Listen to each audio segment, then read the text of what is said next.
WebDev Junkie and I had a bit of a discussion about alternatives to lifting state in React. And I wanted to explore a kind of simulation of two-way binding in React. And this is what I came up with. Quickly, I'll explain what's going on the UI. We have a parent component. If we look at the components, we see we have the app and the child component. And if we click in the child component, it has a state in here. The child's,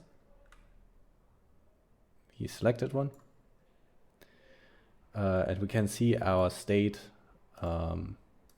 increases as we click the button. Now, if we click the button in the parent, it'll equally increase, and we can also reset the child. It's worthy to note that we are also reading the amount of clicks from the child, and we do this all without lifting any state into the parent component. Let's take a look at the actual code. Let me switch to my editor. So it's all in just one file. There's nothing complicated here. It's a simple React app. I'm using TypeScript like usual. And just some styling to make the components easier to differentiate and see.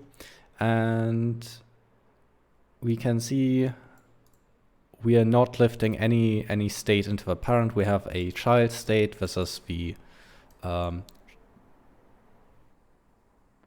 emulation of the binding, essentially. Well, it's a real binding, I guess, but we're emulating our two-way binding with this. And if our child exists, we show the clicks of the child state. On this button, we update. We call the click function of the child state if we click this button here.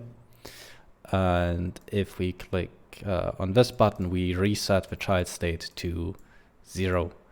And then we simply construct our child with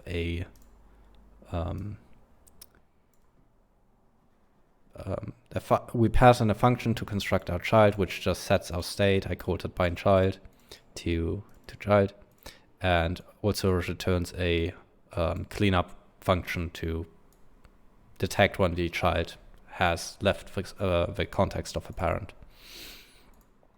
If we take a look at the child, it has its own actual state, the clicks.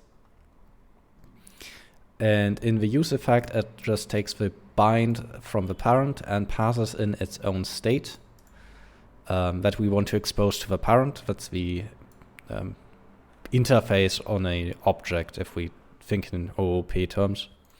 And then we just render ourselves out, our state, and our own, as usual, click button for the child, updating our own state. And we expose to the parent just the set click action, the click action, which just updates increments the click count, the set click, which is our reset, and then the actual value of clicks. And